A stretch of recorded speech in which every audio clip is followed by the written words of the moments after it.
The palace of Velara stood high above the shining city.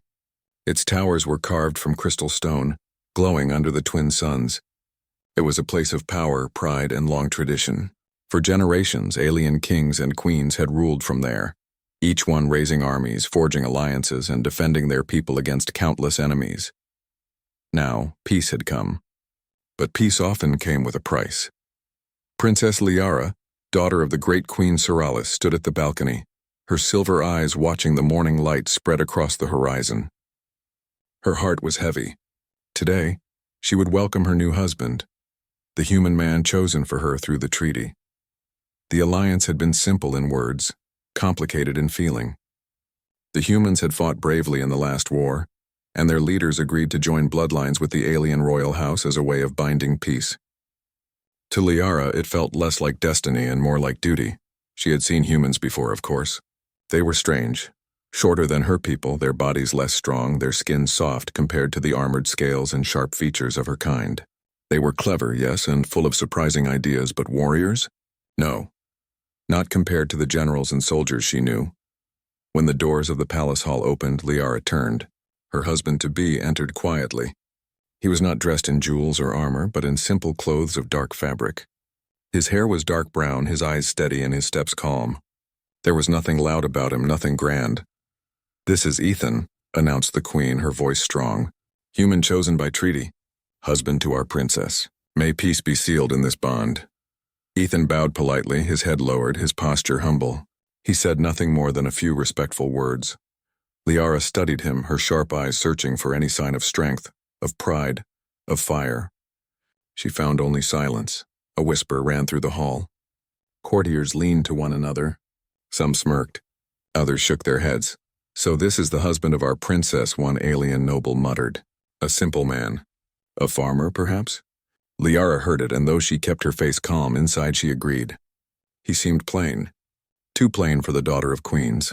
Still, she bowed her head in acceptance. This was her duty. Days turned into weeks. Ethan lived quietly in the palace. While the nobles sparred in training grounds, showing off their weapons, Ethan walked through the gardens, helping the workers carry heavy baskets of fruit. When servants struggled with broken water pipes, he crouched down and fixed them with his own hands. When children ran through the halls, he knelt to speak with them kindly. Liara watched all of this from a distance. She found it strange. He never tried to impress anyone. He never raised his voice. He never argued with those who mocked him. One evening, at the royal dinner, a general laughed openly. "Tell us, human," the general said loudly, holding a golden cup of wine. "Do you know the difference between a sword and a plow? Or did your people send us a farmer instead of a fighter?" The table erupted in laughter. Ethan only smiled faintly. "A plow feeds more mouths than a sword ever could," he replied calmly. The laughter stopped. For a moment, silence hung in the hall. Then the general scowled, muttering something under his breath. Liara found herself curious. His words were not the kind of words a fool would speak. They were simple, yes, but sharp in their own way. Still, she shook her head. Wisdom was not the same as strength. One night, as the moons cast silver light across the palace, Liara wandered through the quiet gardens. She found Ethan sitting alone, looking up at the stars. "You do not fear being here," Liara said suddenly. Ethan turned to her. "Should I? You are far from your world, surrounded by people who do not trust you. Some do not even respect you." He thought for a moment before answering. "Respect is earned. Fear is wasted. I came here not to fight. I came here to keep peace." Liara studied him. His voice was steady, his eyes calm. He spoke like a man who carried no weight of pride, yet also no weight of fear. Still, she felt a sting of disappointment. She wanted to see more. A fire, a spark, something that proved he was more than just ordinary. "You are simple," she said quietly. Ethan only smiled at that. "Perhaps," he replied. "But sometimes simple is enough." Rumors spread across the city. The princess had married a plain man, a human without strength. Some called it a disgrace. Others whispered it was a trick, that perhaps the humans had hidden his true nature. But most believed what they saw. A quiet, humble man who seemed content with small tasks. Liara carried herself proudly, but in her heart she felt restless. She had dreamed of a partner who could match her in battle, someone who could stand tall in the arena.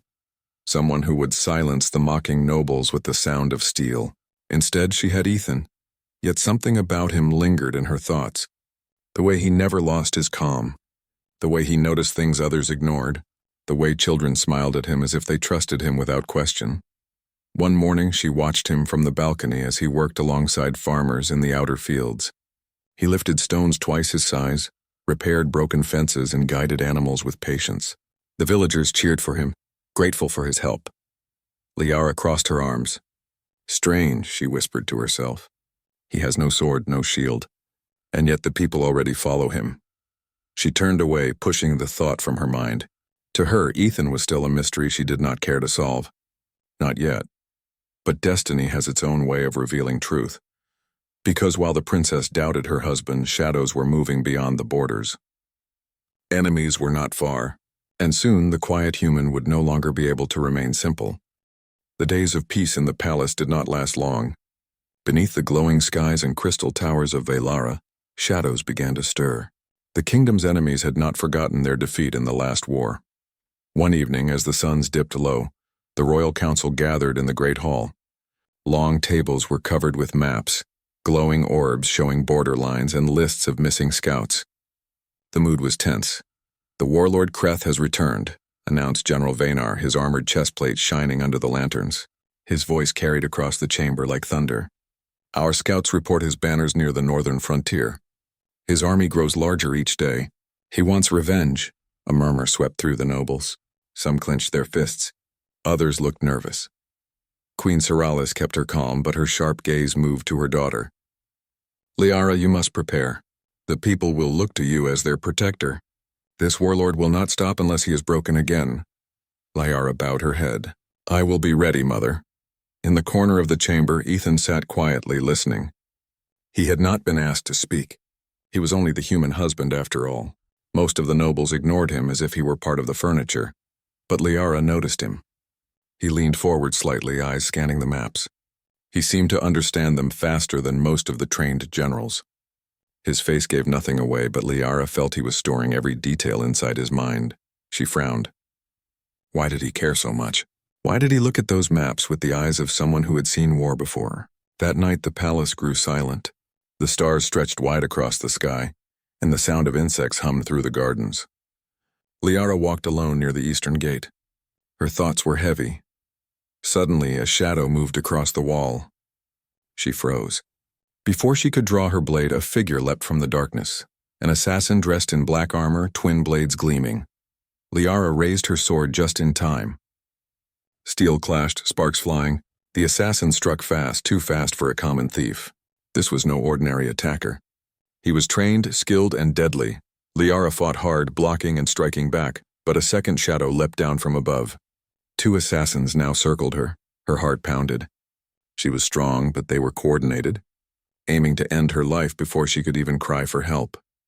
Then a calm voice broke through the night. Step back. It was Ethan. Liara barely had time to turn her head.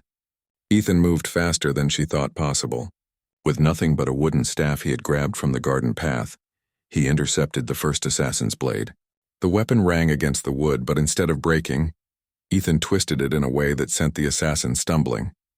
The second assassin lunged. Ethan spun the staff low, knocking the man's feet from under him.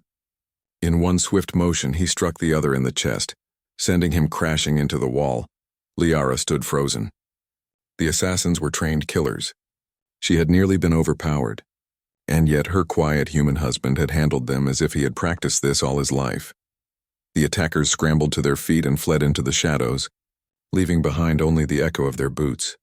Ethan lowered the staff, breathing evenly. Not a single tremor of fear showed in his body. He turned to Liara, his eyes calm. "You're hurt?" he asked. Liara blinked, struggling for words. "No, She stopped, gripping her sword tightly. "You fought like a soldier." "Who taught you?" Ethan gave a small shrug. "Life taught me." Then, without explaining more, he walked away, leaving her standing in stunned silence. The next morning, the palace buzzed with rumors. Guards had found broken weapons near the eastern gate. Whispers of assassins filled the halls. Some nobles claimed the enemy had already breached the capital. At the council meeting, Liara spoke. "It was no rumor. I fought them myself." They were skilled, and they aimed for me. Gasps filled the chamber. And who saved you? The queen asked sharply. Liara hesitated, her eyes shifting toward Ethan. He stood quietly near the back of the hall, his hands folded behind him. Ethan did, she admitted. The nobles broke into laughter. A human saved you? One scoffed. Impossible. Perhaps the assassins tripped over themselves, another mocked. But Liara's voice grew cold. I saw it with my own eyes. He fought with skill I did not expect. Do not mock what you do not understand. The laughter faded. The nobles glanced uneasily at one another. Queen Ceralis narrowed her gaze. For the first time she studied Ethan with true interest, but General Vanar crossed his arms.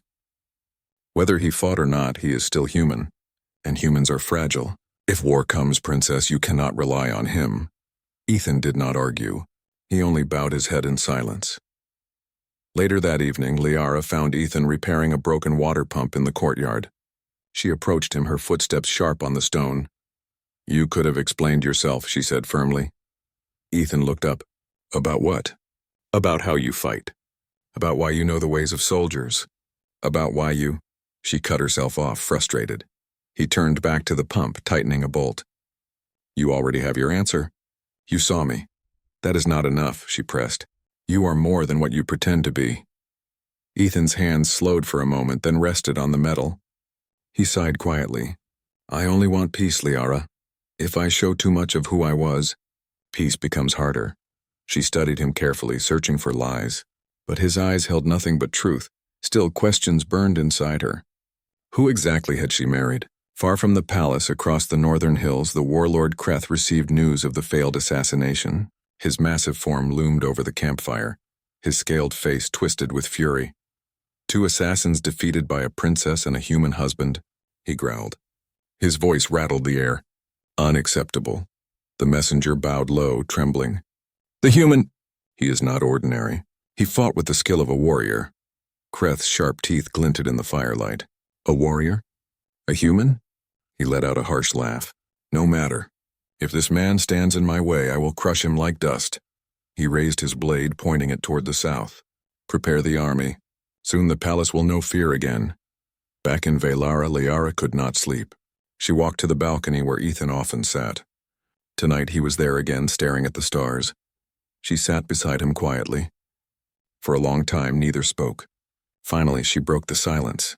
You saved me, she said softly. Why hide that strength? Ethan's eyes stayed on the sky.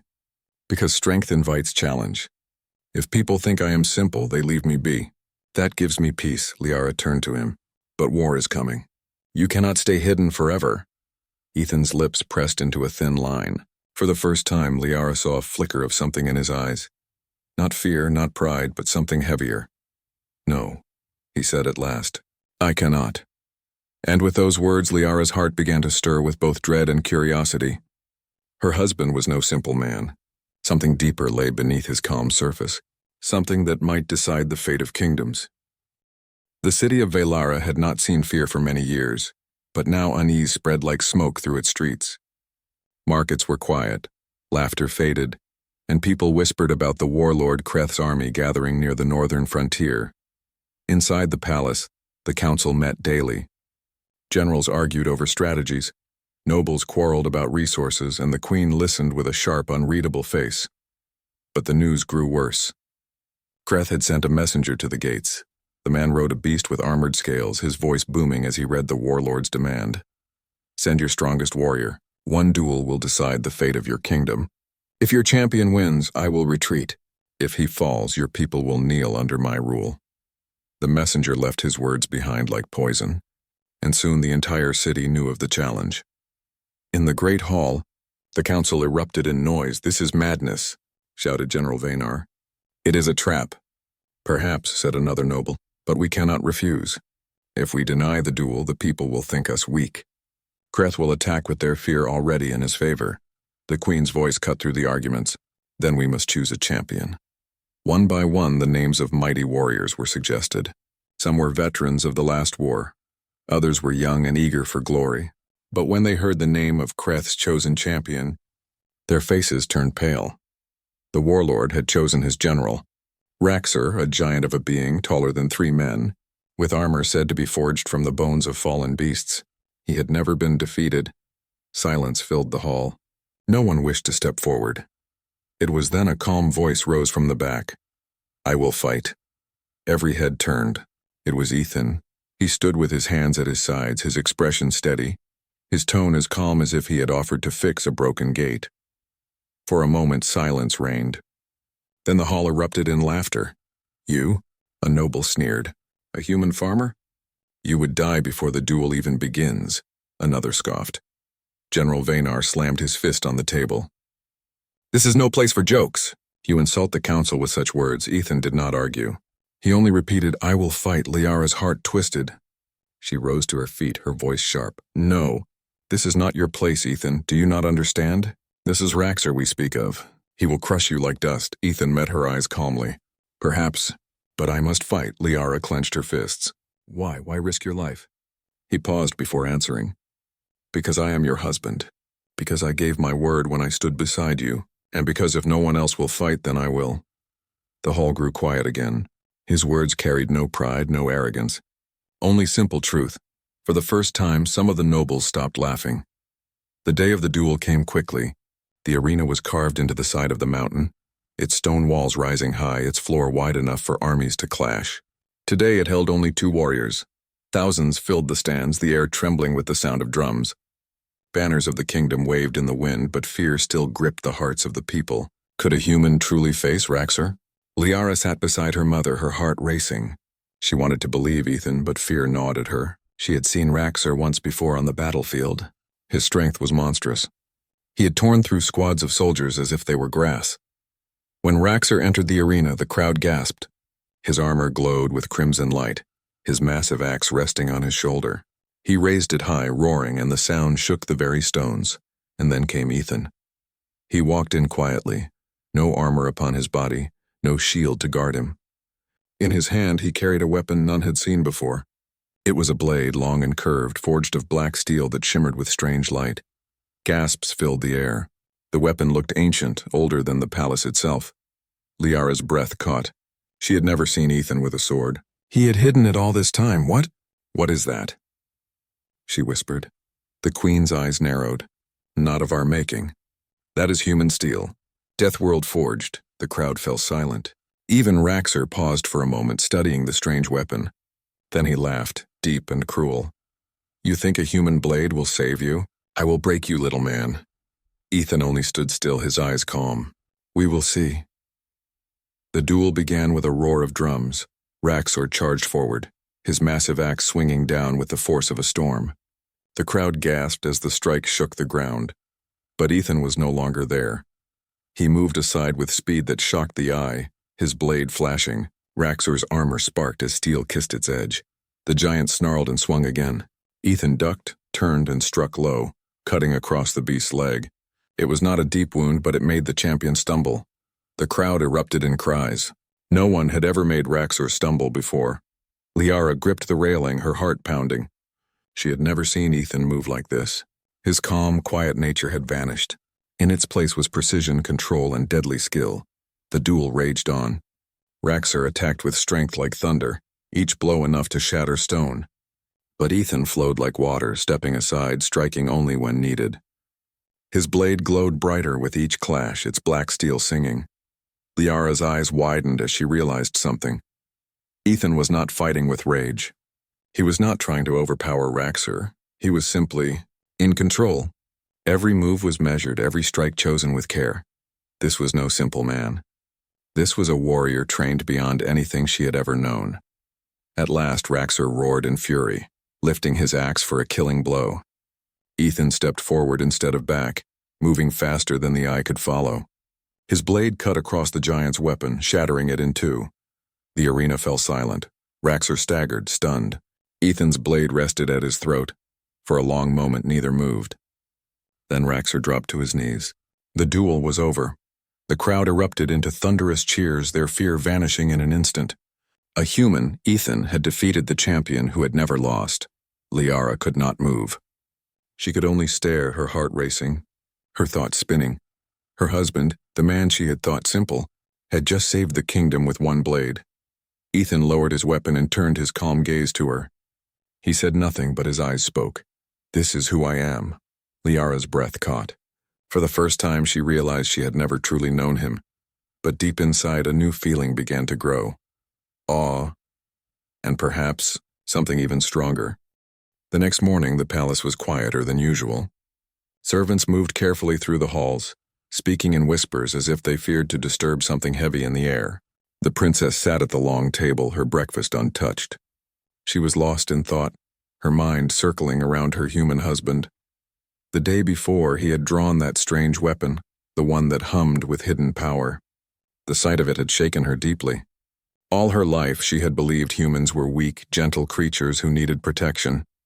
She thought her marriage was nothing more than a political agreement to strengthen peace. But now she was not so sure.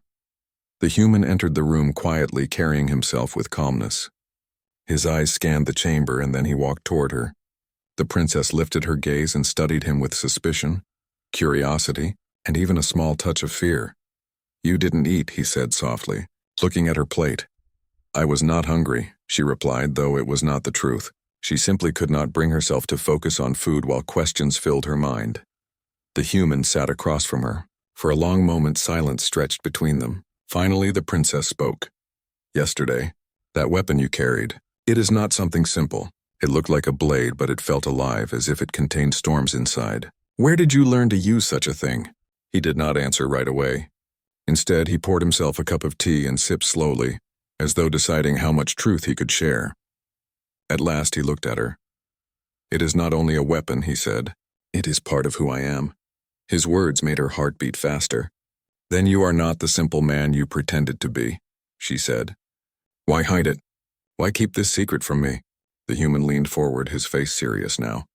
"Because sometimes secrets are not about hiding. Sometimes they are about protecting others from truths they are not ready to carry." The princess frowned. "Protecting what, me?" He gave a slight nod. "You live in a world of war, politics, and betrayal.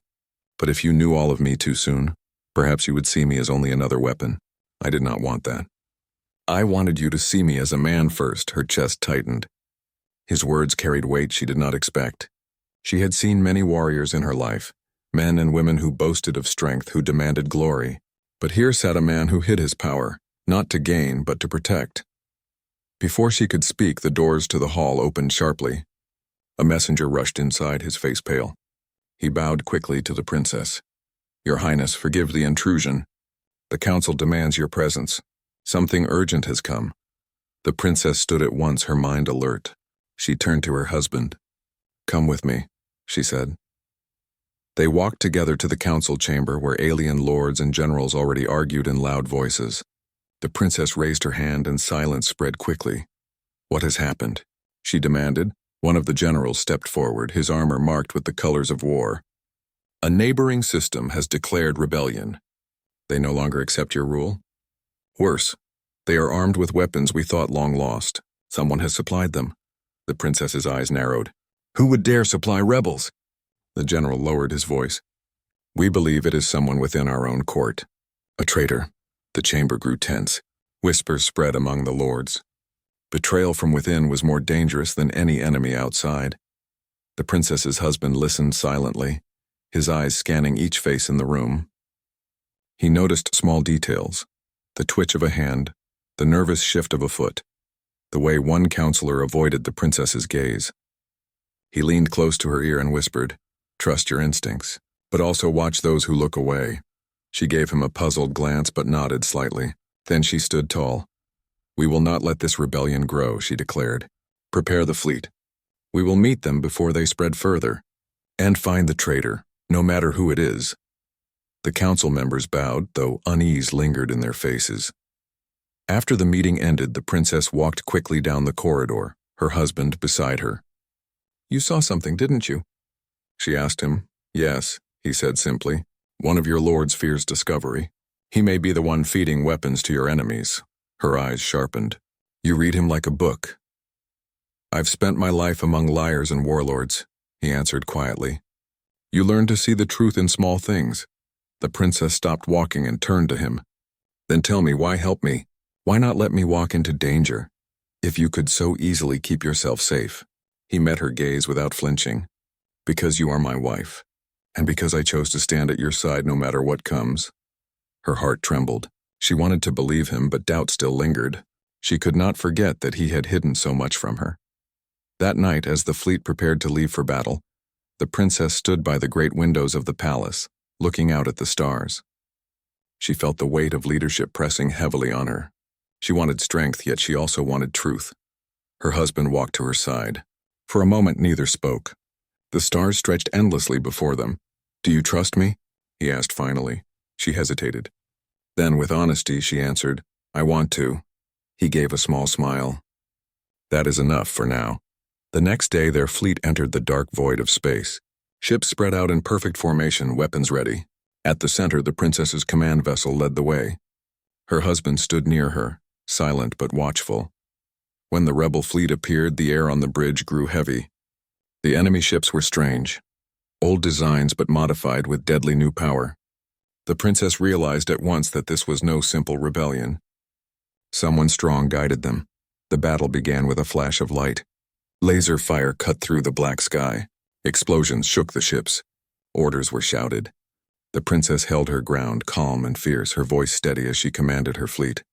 But soon a message came through, a direct challenge. The rebel leader wanted a duel, a fight that would decide the course of the battle. The princess prepared to step forward. It was her duty as ruler. But before she could, her husband placed a hand on her arm. "Let me," he said. Her eyes widened. This is not your war." He shook his head. "It became my war the moment I became yours." The princess stared at him, torn between fear and hope. Slowly, she nodded. The human walked forward, calm and fearless as the duel was arranged. Across the battlefield, the rebel leader appeared. A towering alien warrior with armor that gleamed red. He laughed when he saw the human. "A human?" the rebel mocked. "This is your champion?" "I expected a warrior, not a fragile creature." The princess's hands clenched tightly, but her husband only smiled faintly. "You will learn," he said. And with that, he drew out his blade once more. The weapon hummed, glowing faintly, a storm trapped in steel. Gasps spread across the battlefield. Even the rebels grew silent at the sight. The duel was about to begin. The sky above the battlefield glowed with the light of distant suns. Spacecraft hovered like stars brought to life, their weapons ready, yet the world seemed to pause as the duel began. Princess Liara stood on the command vessel, her heart pounding. She had seen her husband fight before, but now it would be against the greatest enemy her kingdom had faced in decades. Ethan stepped forward, the black steel blade in his hand gleaming. His calm face betrayed none of the tension that gripped the thousands who watched. Across from him, the rebel leader loomed, massive and red-armored, his energy weapon crackling with deadly light. "You dare challenge me, human?" the enemy bellowed. "I dare," Ethan replied simply. His voice carried across the battlefield, calm and steady, as if speaking to a friend rather than a foe. A signal was given, and the duel began. The rebel lunged first, swinging his weapon with strength meant to crush bone and shatter steel. Ethan did not flinch. Instead, he moved with grace and precision, stepping aside, letting the blows pass with minimal contact. Sparks flew as his blade met the enemy's, creating flashes of light that dazzled the crowd. Liara watched, wide-eyed. Every strike, every dodge, every measured movement revealed a skill she had never imagined. Ethan was not only fast, he was strategic. He anticipated his enemy's moves before they happened. The rebel roared and swung again, striking down at Ethan with full force. Yet the human did not strike blindly. He used the enemy's momentum, shifting it against him, forcing the giant backward with a swift motion. The crowd gasped. Never had they seen a human move like this. Liara's chest tightened. Her husband, the man she had once thought simple, was a master of combat, a strategist and a protector beyond imagination. She had misjudged him completely. As the duel continued, Ethan's movements were precise, almost effortless. He did not fight with anger. He fought with clarity and purpose. His blade danced, striking not to harm unnecessarily, but to disarm and control the enemy. The rebel growled in frustration. His swings became wild, less controlled, as he realized his strength alone would not win. Yet Ethan remained calm, analyzing, calculating. Each strike was a lesson, each movement a demonstration of skill born from years of training. Finally, Ethan found an opening. With a swift, measured movement, he disarmed the rebel, sending the energy weapon spinning across the battlefield. The crowd erupted in cheers, their voices echoing across the plains and into the palace. Raxer, the rebel general, knelt, defeated, but alive.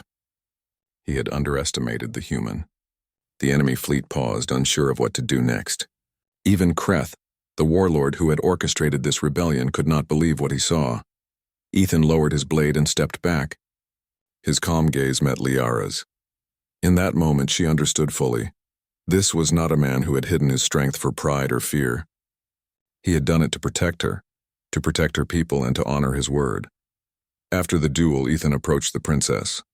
She could barely speak, her heart racing with awe and disbelief. You are incredible," she whispered. "All this time, I thought you were simple." He smiled faintly. "I may have appeared simple, Liara, but simplicity is a choice. It allows us to see clearly and act without distraction." Her eyes softened, and for the first time, she saw him not only as her husband but as a hero, a protector, and a man who had chosen to stand beside her in every sense. "You could have destroyed him," she said. "Why did you stop?" Ethan shook his head. "Victory is not about destruction. It is about preserving what matters. I do not fight for glory. I fight for peace and for you." Tears filled her eyes. She had married a man who had seemed ordinary, but in reality he was extraordinary. And now she understood what it truly meant to stand beside someone who had the courage to face impossible odds without fear. The enemy fleet, seeing their leader defeated, began to retreat. The war was not fully over, but the rebellion had lost its heart. Liara's kingdom would survive, thanks to the human who had walked quietly among them until the moment of need. As the fleet returned, cheers rang out in the city. Citizens flooded the streets, celebrating their unexpected hero. The nobles who had once mocked Ethan now bowed deeply, their respect evident in their faces. Some could not hide their astonishment, whispering to one another that humans were far stronger and wiser than they had imagined. Liara walked among the people later that day, standing beside Ethan. She felt pride swell in her chest. This man, who had seemed so quiet, so unassuming, had done more for her people than any general, any warrior, or any weapon of the kingdom. And yet, he remained humble. He smiled at the children who ran to him, helped the elderly rise, and spoke softly to those who were frightened. His strength had not changed who he was. It had only made him more extraordinary. That evening, in the quiet of the palace gardens, Liara finally turned to him fully. "I thought I knew you," she said softly. "I was wrong. I judged you by what I could see. I did not understand you at all." Ethan looked at her, calm and steady as he always was. "I did not hide to deceive you," he said. "I only wanted to act when the moment truly mattered. Strength without purpose is dangerous. Calm without courage is empty. I chose when to reveal both." She stepped closer. "And now you have shown me everything." He nodded. "Everything that matters." Liara took a deep breath. "I see it now. You are no ordinary man. You are more than I could have ever imagined." Ethan smiled faintly. "I am only your husband, Liara. That is enough." Her heart swelled with emotion. She reached for his hand, gripping it firmly. "No, it is not just enough. It is extraordinary. You have not only saved our kingdom, but you have also shown me what courage truly looks like." For the first time, she realized that human strength was not measured by size, nor by armor, nor by weapon alone. It was measured by the courage to stand for what is right, to protect those who cannot protect themselves, and to remain calm even in the face of impossible odds. Ethan had shown her all of that, and more. The city celebrated for days. Stories of the human husband spread across the kingdoms, tales of his bravery reaching even distant stars. Liara, once skeptical and doubtful, now stood proudly beside him, telling anyone who would listen that her husband was the truest hero she had ever known. Even the queen, her mother, spoke with pride. "You chose well, my daughter. You married not only a man but a protector of your people, a guardian of peace and a soul worthy of respect." Ethan remained humble through it all. He did not boast. He did not demand attention. He simply stood beside Liara, ready to serve, ready to protect, and ready to live the life he had chosen with her. And for Liara, that was more than enough. She had believed him to be simple, but now she knew the truth. The quietest men often held the greatest power, the sharpest mind, and the strongest heart. She smiled at him. "You are everything I did not expect," she said. Ethan's lips curved into a gentle smile. "And yet I am still only your husband. That will never change." She laughed softly, a sound of relief, admiration, and love. "I see now. You are more than anyone could have imagined, and I am proud to call you mine." The stars shone brightly over the palace of Velara that night. Peace returned stronger than before. The people knew they had been protected not just by power, but by the courage and wisdom of a human who had chosen to fight only when it mattered most. Liara stood beside him, her hand in his, knowing that their bond was more than political duty. It was trust, it was loyalty, it was love, and it was the true strength that had saved her world. And as the twin suns set, casting golden light across the city, Liara finally understood the greatest truth. Appearances are deceiving, and the quietest souls often carry the greatest power. Her husband was simple in words, yes, but in deeds, in heart, and in spirit, he was extraordinary, and she would never doubt him again.